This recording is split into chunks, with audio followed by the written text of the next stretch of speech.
o nosso Senhor. Que bom podemos participar juntos, obrigado, da mesa santa do Senhor. Meus irmãos, nós estamos na casa do Senhor e eu fico feliz por ver você, por receber você aqui na presença do Senhor.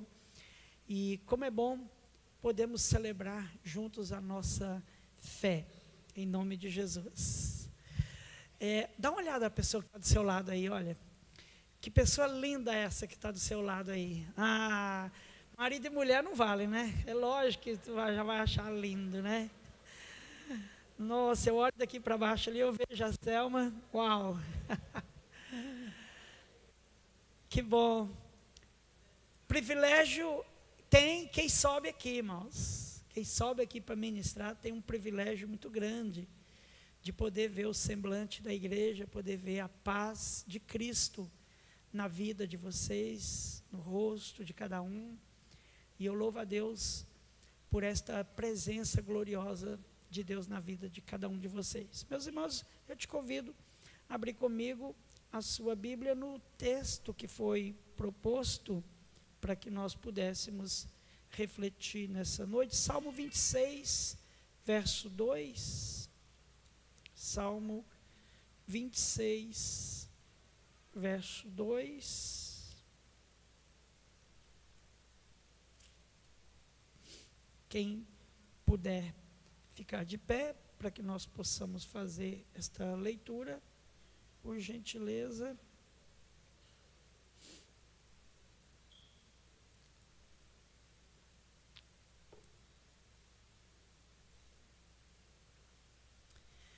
Bom, existem várias versões, irmãos, mas a versão que fala de sonda é a NVI.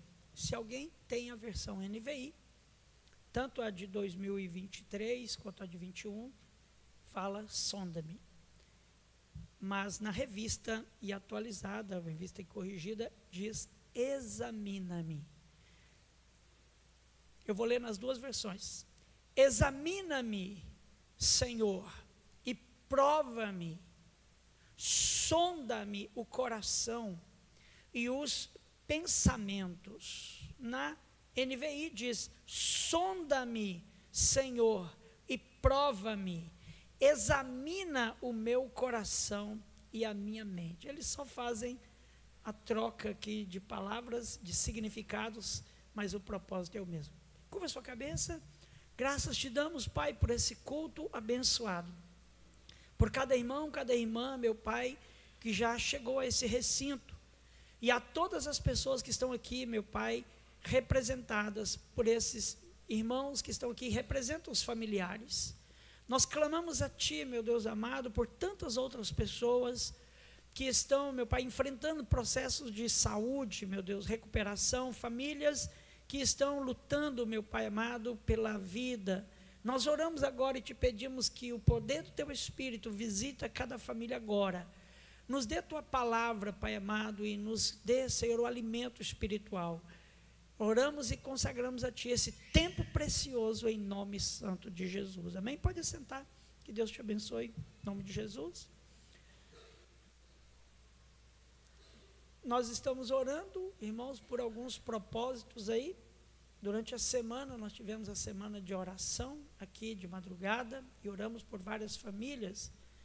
Mas hoje, em específico, o grupo de oração da igreja ficou muito agitado em face da filha da irmã Terezinha Prudente, do irmão Sebastião Prudente, ter tido uma queda e passou por uma cirurgia. Então, hoje, tivemos em oração por eles. Graças a Deus, recebemos a notícia que está melhor. Fez a cirurgia e está se recuperando. Nós estivemos a semana inteira orando pela irmã Janete e a sua família. Perdeu a sua mãezinha e nós oramos e estamos com a senhora, irmã Janete. Que Deus fortaleça a senhora e toda a sua família. Transmite o nosso carinho para todos em nome de Jesus. E também nós tivemos outro pedido de oração hoje. Me ajudem a recordar aqui. Ah, isso. O irmão Washington e a irmã Cláudia de Pádua estão em Goiânia, né?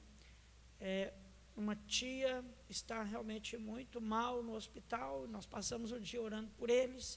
O irmão Washington me mandou um áudio, eu mandei mensagem para ele, para a irmã Cláudia, e vamos pedir que Deus faça a vontade dele naquela família, que Deus coloque as mãos dele, Deus sabe o que faz, amém? Irmãos, este salmo que foi lido, e tanto o salmo que foi lido na introdução, são salmos de Davi. E esta oração foi feita por um homem ungido, escolhido por Deus para ser o rei da nação de Israel. Mesmo antes de assumir o seu trono, mesmo antes de se tornar rei de fato, ele era um homem muito preocupado em que o seu coração estivesse alinhado com o coração de Deus. Ele era um homem preocupado em que os seus propósitos de vida estivessem alinhados com os propósitos de Deus para ele na terra. E mesmo depois que o rei Saul morreu, ele não ousou usurpar o trono de uma vez, de maneira que ele foi sendo coroado pelas tribos, e lamentavelmente houve guerra civil em Israel para a definição do trono, muito embora ele profeticamente já havia sido prometido para a nação de Deus. Tá bom lá a EBF de crianças, hein? Uau! Pastor André vai lá puxar a orelha de todo mundo e tal. Vai lá e fala coisa, ó. Mas o rei Davi assumiu o trono de Israel e permaneceu preocupado em estar com seu coração alinhado aos propósitos de Deus. E mesmo, irmãos, com toda esta situação, Davi não foi infalível. Mesmo com toda essa vontade de honrar a Deus, mesmo com toda essa vontade de andar fielmente nos caminhos de Deus, Davi cometeu alguns erros que na posição de rei afetou toda a nação. E também afetou de forma grave a sua família. E trouxe maldições irreversíveis. E trouxe situações de dor, conflitos, problemas graves por consequência dos seus erros, mesmo estando preocupado em fazer a vontade de Deus. E eu tenho certeza absoluta, e se eu estiver errado, eu peço perdão. Eu tenho certeza que todos que estão aqui nessa noite estão completamente interessados em fazer a vontade de Deus. Todos que estão aqui estão completamente envolvidos em atitudes que nos levem ou que vos levem a andar segundo os propósitos de Deus, a andar segundo a vontade de Deus. E todos que estão aqui não gostam de errar, não gostam do pecado e odeiam o pecado. Porque quem tem prazer no pecado não está numa igreja na hora dessa. Quem ama o pecado, domingo à noite, não procura igreja. Quem ama o pecado, quem tem prazer no pecado, uma hora dessa, ou já está caído por causa das suas atividades entregues ao pecado, ou está se preparando para ir.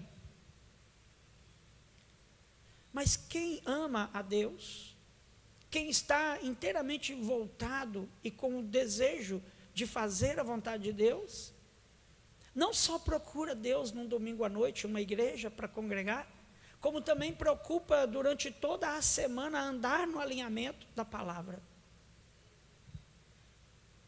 E não foi em vão, irmãos, que o rei Davi e o menino Davi, o jovem Davi e o velho Davi, ou seja, na vida inteira dele, sendo súdito do rei Saul, ou sendo ele o governante da nação, em qualquer dos papéis que ele exerceu, ele sempre preocupou em fazer a vontade de Deus.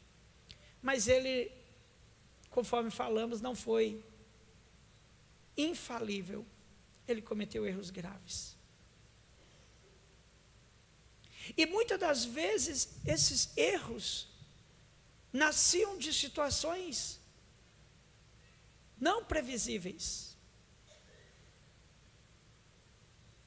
A história de Batseba, por exemplo, foi uma situação, ele não ficou no palácio, em tempo de guerra, falando assim, bom, eu não vou para a guerra, porque eu vou ficar aqui porque eu quero pecar. Eu vou ficar aqui porque eu estou com vontade de pecar. Eu estou cansado de uma vida reta. Eu estou cansado de fazer as coisas certas. Eu quero fazer arte. Não. Ele ficou como rei e o seu exército na guerra. E no momento de descuido, de descontração, então, meu irmão, presta bem atenção.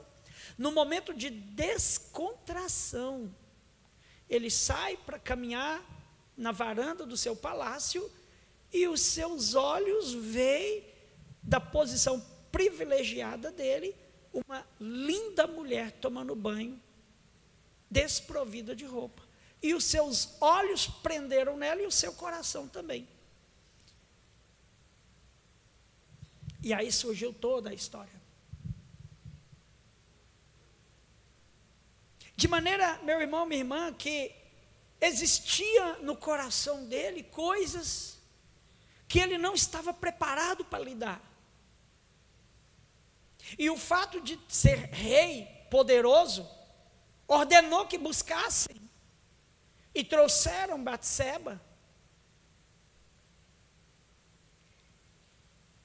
De maneira que ele não fez isso planejado anteriormente, mas a partir do momento que viu, começou a planejar.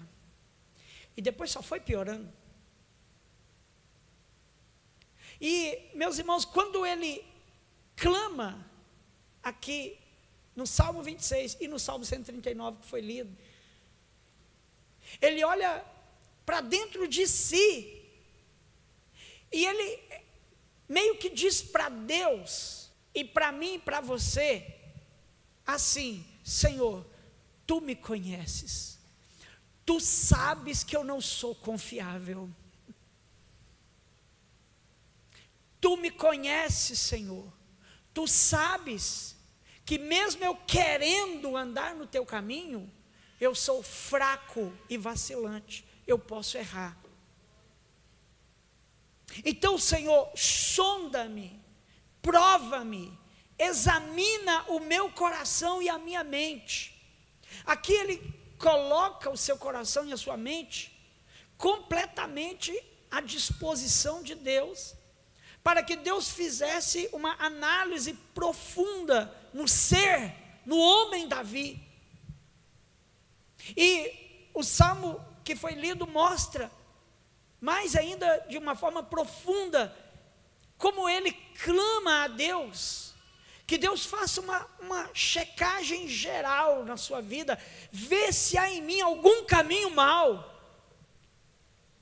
Ele faz um pedido a Deus para que Deus fizesse uma análise profunda da vida dele. Ser sondado. Existem pessoas que não gostam de ser sondado. Quando você vai ao médico, você vai passar por um processo de sondagem. Você vai passar por um processo ali de avaliação, perguntas, começa com perguntas, que te trouxe aqui? E você vai narrando a situação, E dependendo do seu relato, o médico vai te pedir exames. E esses exames serão a sondagem. A forma com que o doutor vai diagnosticar o teu mal de forma concluinte, cabal, e assim poder aplicar o processo de tratamento, com medicações, cirurgia, enfim, descanso, repouso, viagem.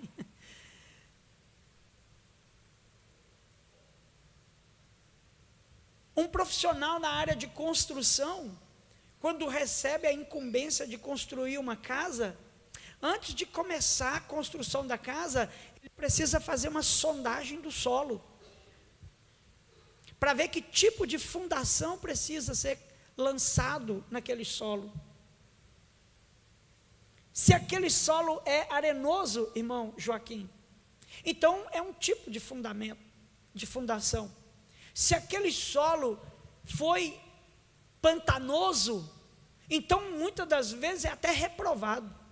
Não, aqui não dá para construir, porque não consegue ter base sólida, porque é um local alagado, de pântano, não dá para construir nada, a não ser que se aplique uma sonda, e encontre pedras e terras firmes, a 20, 30, 40 metros de fundura, e aí sim, então, lança-se todo o concreto, faz-se a base lá embaixo, e aí sim, constrói a casa, mas ela está com bons fundamentos, por causa de uma sondagem. A análise espiritual, a sondagem espiritual, o próprio Senhor nos fala na Santa Ceia. Quando nós vamos participar da mesa do Senhor, o que o escritor de Coríntios, Paulo, orientou? Examine-se, pois, o homem a si mesmo, e assim, coma desse pão e beba desse cálice. Ele pede que você faça uma sondagem de si mesmo. Só que, meu irmão, minha irmã, o rei Davi nos ensina aqui, que por mais que eu e você sejamos honestos nesta sondagem pessoal, mesmo assim ainda podemos ser falhos. Porque nós podemos cometer dois tipos de falha. O primeiro deles é sermos compassivos demais conosco mesmo. Ah, o que é isso? Eu não peco nunca. Eu não tenho pecado, eu não tenho falha, eu não tenho problema nenhum. Então eu posso ser a hora que eu quiser, o dia que eu quiser. Este é o ser compassivo demais, complacente demais. O pessoal fala aí que eu cometo uns erros aí, mas é na cabeça deles, porque na minha eu estou certo. E o outro extremo é eu ser duro demais comigo mesmo, eu virar e falar, eu não mereço cear nunca nessa igreja, eu não presto, eu sou um mau, eu sou um carrasco, então eu nunca vou poder receber o perdão. Então, para evitar esses dois extremos, é onde nós precisamos que o Espírito Santo de Deus nos avalie, e a voz dele fale conosco,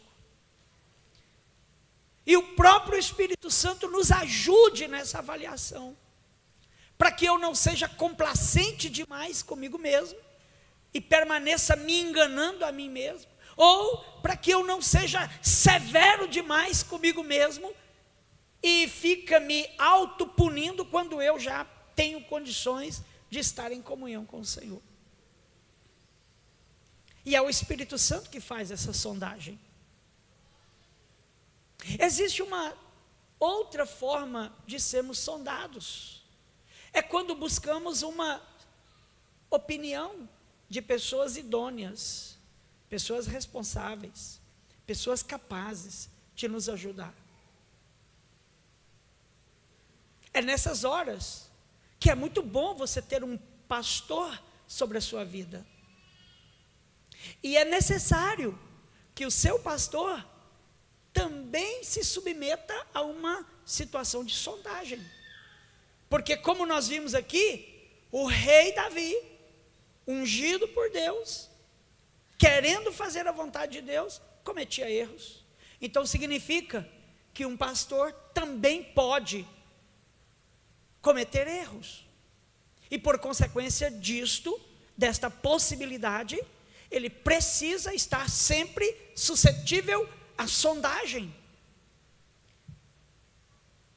Ele pode ser sondado pelos seus próprios líderes, ele pode ser sondado por suas próprias ovelhas, ele pode ser sondado pelos seus colegas de trabalho na igreja local, e ele pode ser sondado por sua própria família, sua própria consciência e, acima de tudo, pelo Espírito Santo. Acima de tudo, pelo Espírito Santo. E na sondagem da vida, além de podermos contar com pastores, além de podermos contar com colegas, irmãos na fé em Cristo, líderes locais na igreja, conselheiros, evangelistas, diáconos, pessoas que ombram conosco na fé, o cônjuge. O cônjuge pode nos ajudar nessa sondagem. Porque se tem uma pessoa que quer te ver bem e quer ver você crescendo, é o seu cônjuge. E se você pedir a ele ou a ela que faça uma avaliação, você vai ter uma avaliação sincera e honesta. O que você acha que eu preciso melhorar? O que você acha que eu preciso mudar? O que há em mim que precisa ser moldado? Você pode ter certeza que o seu cônjuge vai ser franco e honesto com você e vai te falar a verdade. Você quer ver outra pessoa que tem poder para nos ajudar na sondagem? Pai e mãe. Pai e mãe têm poder para nos ajudar nessa sondagem, porque eles nos conhecem no ventre, desde o ventre da mãe. Pai e mãe têm poder para nos ajudar a moldar e melhorar a nossa caminhada, a nossa conduta na terra. E pai e mãe, não se engane, você sabia que tem pai e mãe que pode ser sondado pelos filhos? Você sabia? Eu e a Selma tínhamos o hábito de fazer culto doméstico com os meninos, e a gente fazia a seguinte pergunta para eles: meus filhos, o que vocês veem no seu pai e na sua mãe que nós podemos melhorar como pais de vocês? Eles sentavam, eles não perdiam a chance, e era bom porque a gente tinha a oportunidade de orientá-los, mas a gente tinha a oportunidade também de ser ajudado por eles, e eles cresciam numa consciência de um melhoramento familiar.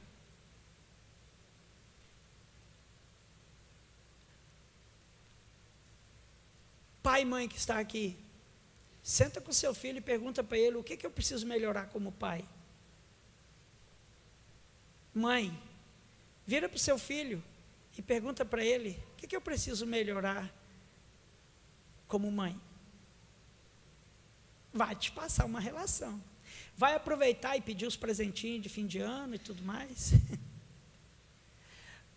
Avós que estão aqui, não pergunte isso para os seus netos, porque você não é responsável pela educação deles. Não mime demais os seus netos. Deixa os seus netos com os seus filhos para eles cuidar deles. Mas o limite está nos filhos e nos pais. Essa sondagem, irmãos, ela é feita cotidianamente. Quando nós estamos aqui agora, nesse exato momento, diante da palavra, nós estamos sendo sondados.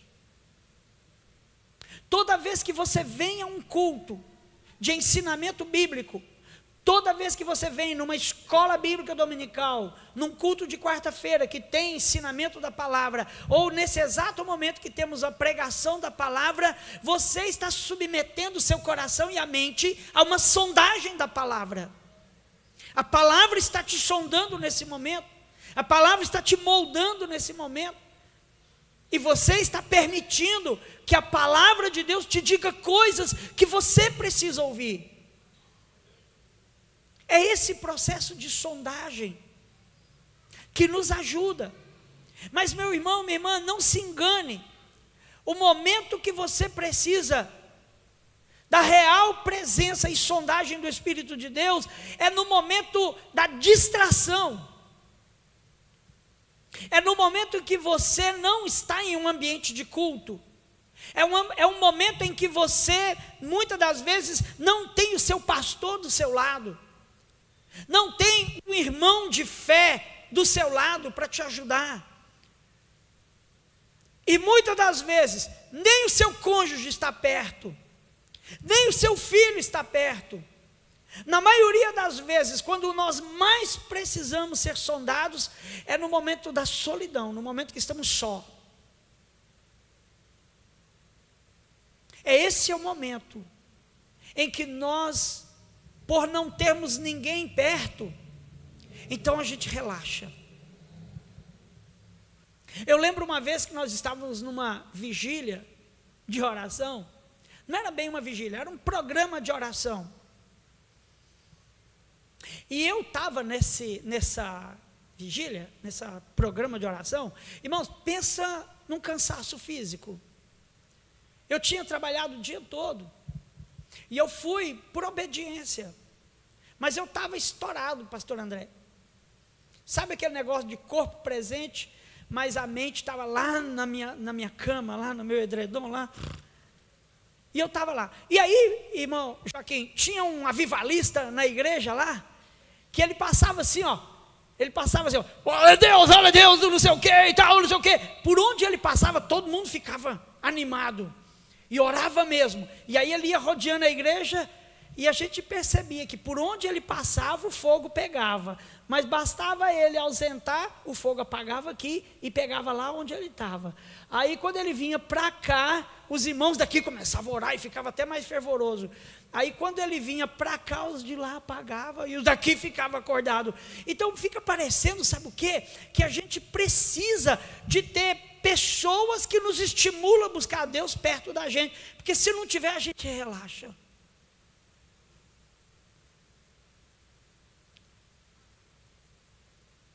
É a mesma coisa às vezes quando tem aquela mãe dominadora em casa, ou quando é o pai que é dominador. Quando ele sai, vai trabalhar, todo mundo, ai, podemos relaxar, a gente deita, senta, vamos ver televisão, vamos brincar e tal. Aí basta um pouquinho, ele chega, todo mundo começa a trabalhar, começa a limpar, fica naquele, porque chegou a pessoa que domina a casa, que põe todo mundo para trabalhar, põe todo mundo para fazer isso, aquilo, outro. Mas basta ele sair, relaxa. Na vida espiritual é quase a mesma coisa, você sabia disso? Na vida espiritual, quando você está agora exatamente aqui num ambiente de culto desse, que eu estou aqui de cara olhando para você, você não vai brincar, porque se você fizer alguma coisa errada, eu posso virar e falar, mas você que está levantando a mão aí agora aí, por que você está fazendo isso e tal? Você fica com medo de eu te chamar a atenção, expor diante do público, então você fica prestando atenção.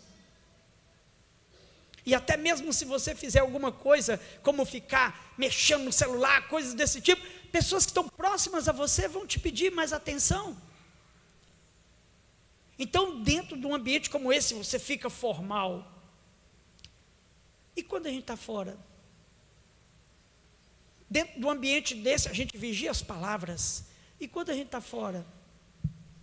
Até palavrão sai. Mas eu preciso, irmãos, colocar o meu coração diante de Deus e dizer para Ele o seguinte: Senhor, eu te peço que o Senhor olhe para mim, olha para o meu coração, vê se tem algum caminho mau, vê se tem alguma coisa errada, vê se tem alguma coisa podre, vê se tem alguma coisa que não presta, vê se tem falsidade dentro de mim, vê se tem frieza, vê se tem engano, vê se tem mentira. Vê se tem coisas aqui que não te honra. E coisas, meu Pai, que podem me levar para a perdição, em especial nos momentos que eu relaxar. Porque quando nós relaxamos, irmãos, é que os sentimentos ruins afloram. Uma vez, eu fui chamado por uma pessoa, uma irmã. Vixe, aprontei aqui. Eu fui chamado por uma irmã que me pediu ajuda. Falou, pastor, me ajuda. Eu preciso de ajuda. Isso já tem muito tempo, não foi aqui em São Luís, não. Eu falei, o que foi, irmã? Pastor, eu estou muito preocupado com o meu marido. O que foi? O meu marido disse que vai fazer o número 2 e fica 40 minutos, 1 hora, trancado dentro do banheiro. E eu desconfiei dessa história. Então um dia eu pedi para o meu filho mais velho, que é muito esperto nesse negócio de mídias, de rede social, internet, tudo. E eu pedi para ele pegar o celular do papai e dar uma olhada, o que o papai estava olhando.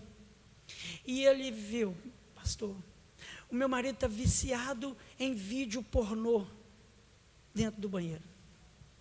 O que eu faço? Eu falei com ela, falei assim, olha, irmã, a primeira coisa que a senhora tem que fazer é orar intensamente por ele, porque ele está se enganando. Ele está se enganando. Ele está escondendo uma coisa que está levando ele a uma situação ruim diante de Deus. E a senhora fez uma coisa errada, com uma boa justificativa. E se ele ficar sabendo o que a senhora fez, vai ficar pior. Então a senhora precisa chamá-lo numa conversa e não revelar que a senhora acessou o celular dele e fazer ele confessar o que ele está fazendo, e a senhora dizer que a senhora está desconfiando, mas a senhora precisa orar muito por ele e pedir para ele confessar isso para Deus e pedir ajuda, porque na verdade o que a pessoa está fazendo? Presta bem atenção, irmãos. Quando eu fico sozinho, trancafiado, eu acho que Deus não está lá comigo.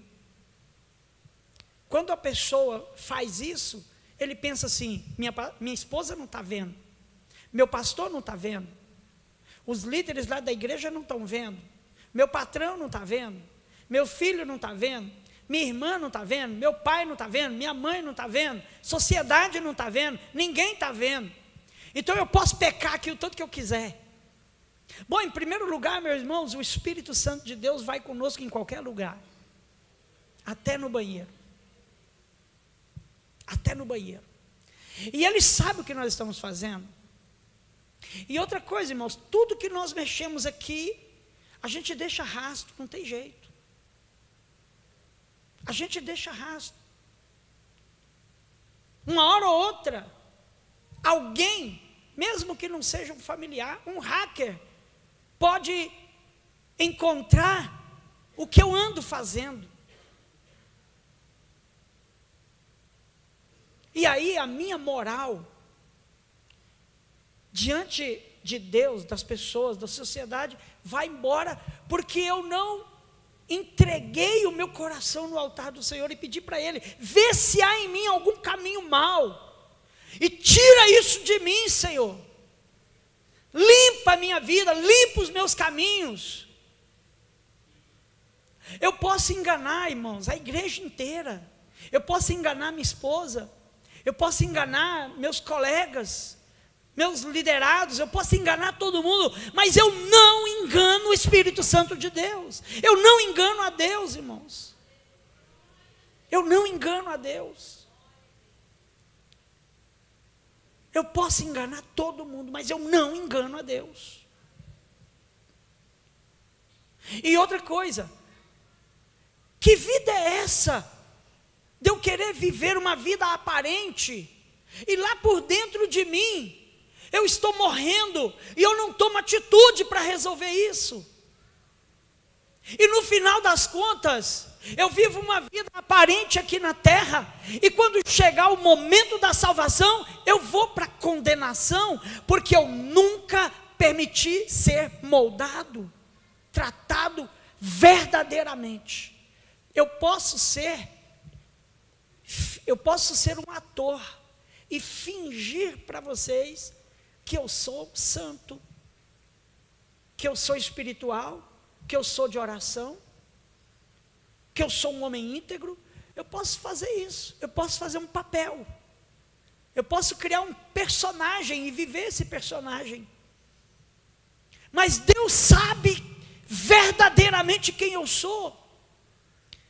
Deus sabe quem eu sou, no íntimo, no âmago do ser, lá nas fontes dos meus sentimentos, lá onde nasce tudo, lá onde nasce a vontade, aonde se divide e se nasce a integridade, as escolhas éticas do homem e da mulher. Se sujar a fonte, irmãos, todo o restante está sujo. E é por isso, meu irmão, que num momento como esse, num culto de Santa Ceia, nós comparecemos diante do Senhor e pedimos para Ele: Senhor, sonda-me, porque eu não quero brincar de ser crente, eu quero ser um cristão verdadeiro, Senhor. Eu quero te servir de verdade, meu Pai. Então olha para dentro de mim, Senhor, vê se há em mim algum caminho mau, vê se há em mim, Senhor, alguma coisa que o Senhor reprova. Vê, meu Pai amado, porque o Senhor conhece o fim da minha vida, o Senhor conhece. Olha lá, Salmo 139, verso 24, a pastora Elisvânia terminou a leitura no 23, eu quero terminar a pregação no verso 24, abra comigo a sua Bíblia aí, por gentileza.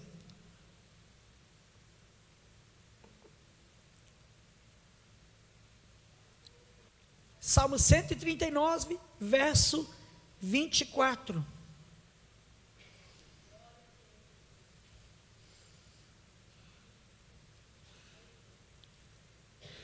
Como é que está na sua Bíblia?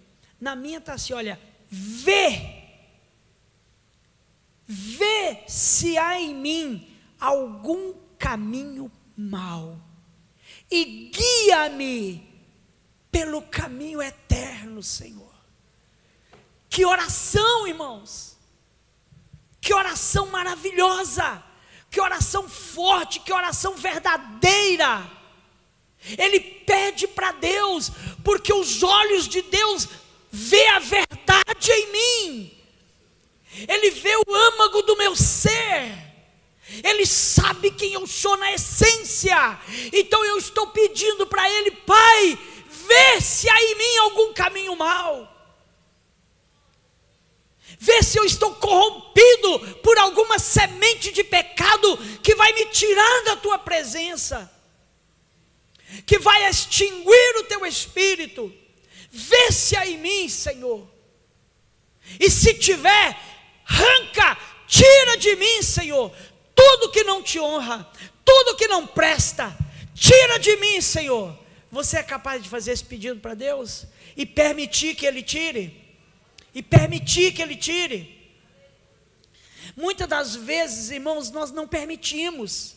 Muitas das vezes nós nos apegamos à nossa revolta, aos nossos sentimentos e à nossa justiça, e nós queremos ser do jeito que somos, nós gostamos de ser do jeito que somos, mas o Espírito de Deus olha para mim e para você e diz assim: me permite te melhorar, me permite trabalhar em você, me permite mudar a sua essência, me permite tratar na sua natureza, me permite curar as suas feridas, me permite colocar você no caminho eterno. Aleluia.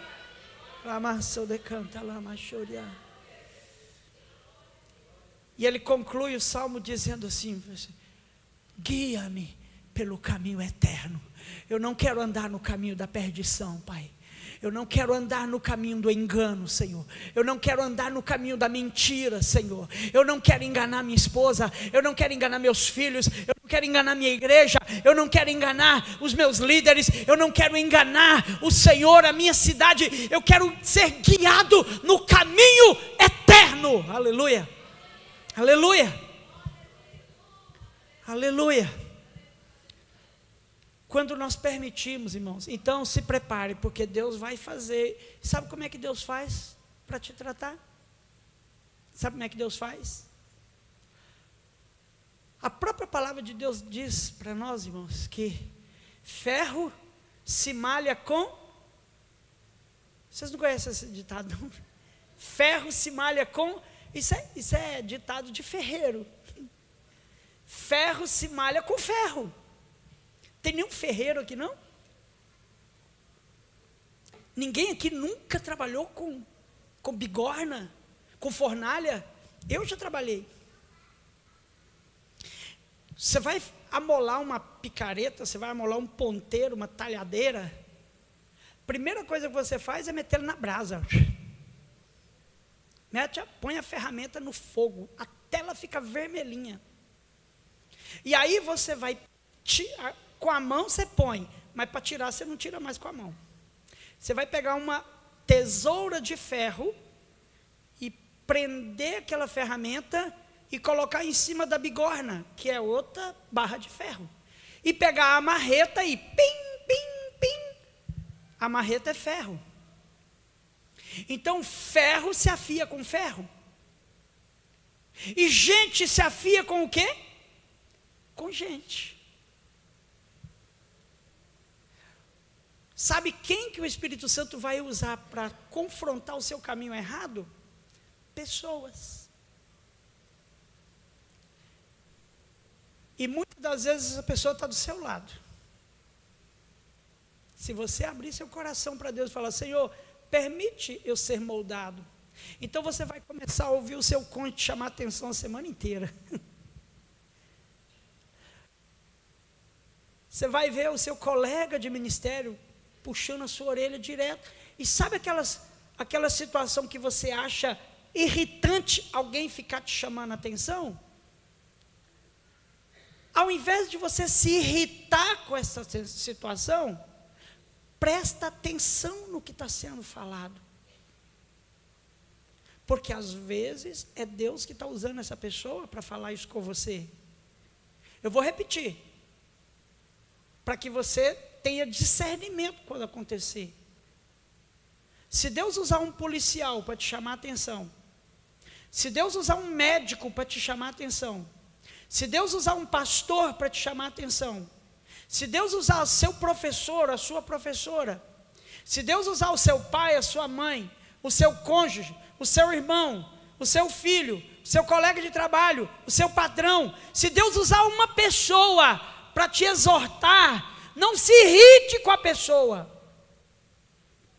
Preste atenção no que ela falou e vá diante de Deus e fala, Senhor, me tira do caminho errado e me coloque no caminho eterno. Porque Deus pode estar usando pessoas para te afiar. Não fuja desse tratamento. O dia que eu ligar para você, mandar uma mensagem, vamos ter um gabinete pastoral? Venha sorrindo e cantando. Tem pessoas que fogem do gabinete, merecia vir aqui ter uma conversa comigo. Por falar nisso, quem aqui já fez gabinete pastoral comigo? Levanta a mão, deixa eu ver aqui. Eu sou um péssimo pastor. Não, levanta a mão bem alto. Gente, olha, levanta a mão, quem já fez gabinete pastoral comigo? Eu fui reprovado como pastor. Estou reprovado, viu? E pastor Célio, pastor André, estou reprovado. A igreja inteira devia ter levantado a mão. Ou a culpa é minha ou é a culpa de vocês que fogem do meu gabinete, hein? Eu trabalho aqui a semana inteira, irmãos. Eu vou passar a agendar. Tiago, me ajuda. Faz a lista lá da galera que você acha que... E vamos começar a agendar depois das férias. Depois das férias, viu, Tiago? Meus irmãos, é com muito amor que eu digo para vocês. Você tem um pastor sobre a sua vida, não é só para orar nos aniversários do seu filho. Você tem um pastor sobre a sua vida, não é só para te apoiar quando você tiver uma notícia boa. Não é só para pregar no domingo à noite, não. Você tem um pastor sobre a sua vida para ser um dos seus principais conselheiros, um dos seus principais líderes espiritual. Tem muitas pessoas que andam como quem não tem pastor. Eu não corro atrás, porque eu não quero ficar te importunando. Mas eu estou à sua disposição como seu pastor, para te ajudar na sua caminhada. E o que Deus mandar eu te falar, eu vou te falar. Porque ferro se afia com ferro. E pessoas melhoram com pessoas. Fica de pé comigo em nome de Jesus. Quem puder, lógico. Diáconos e diaconisas escalados, por gentileza, podem vir à frente. Ministério de louvor. Meu irmão, minha irmã, o que você vai levar hoje para sua casa é a seguinte frase.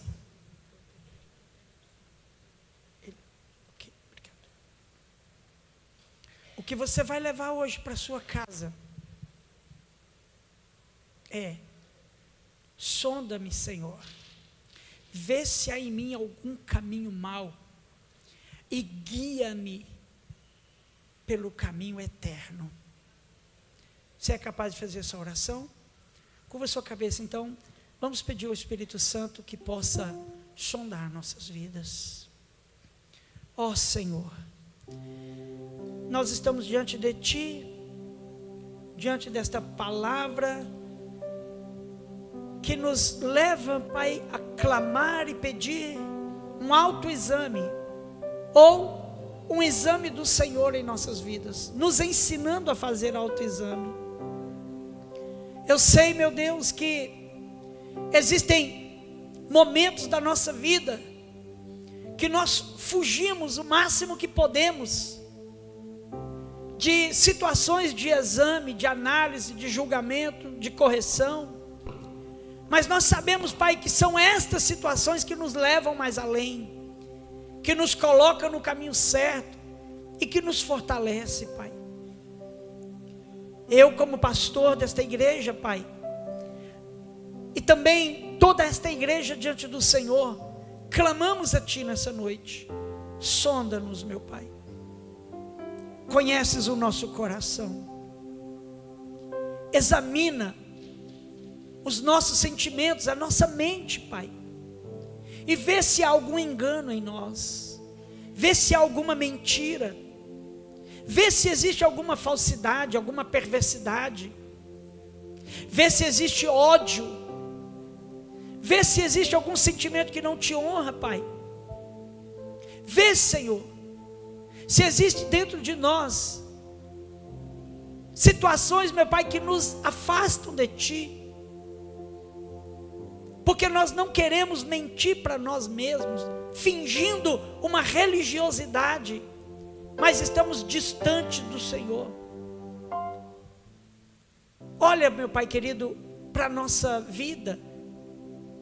Olha para o nosso coração, para a nossa alma. Olha para a nossa mente, para os nossos hábitos, os nossos costumes, as nossas atitudes cotidianas, quando estamos no meio de pessoas, ou quando estamos sozinhos, e achando que porque estamos sozinhos, podemos fazer coisas erradas. Então, meu Pai, eu te peço, em nome de Jesus, coloca tuas mãos, meu Pai, e repreende agora, no poder do sangue de Jesus Cristo, todo o mal.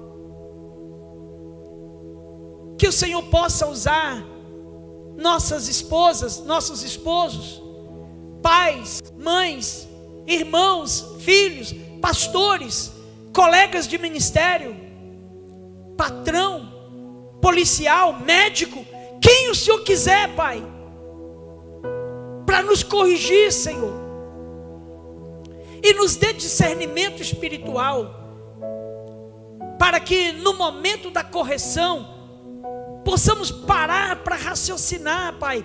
Quem sabe é o Senhor quem está usando aquela pessoa para nos advertir, Senhor, para nos melhorar, para nos livrar de um mal maior. Por isso eu te peço, meu Deus, em nome do Senhor Jesus, guia-nos pelo caminho eterno, Pai, porque nós não queremos perder tempo nessa terra e no final da nossa vida ainda receber a condenação por termos vivido uma vida de engano. Nos ajude, Pai, a melhorar nossa conduta a cada dia na Tua presença, no nome santo de Jesus. Quem recebe, diga amém, amém. Coloca a sua mão no seu coração. Pai, eu consagro a Ti como ministro do Evangelho, Pai, esses elementos que agora passam a representar o corpo e o sangue de Jesus Cristo, que foram entregues na cruz do Calvário para o resgate das nossas vidas e o perdão dos nossos pecados. No momento que a Tua igreja participar desses elementos,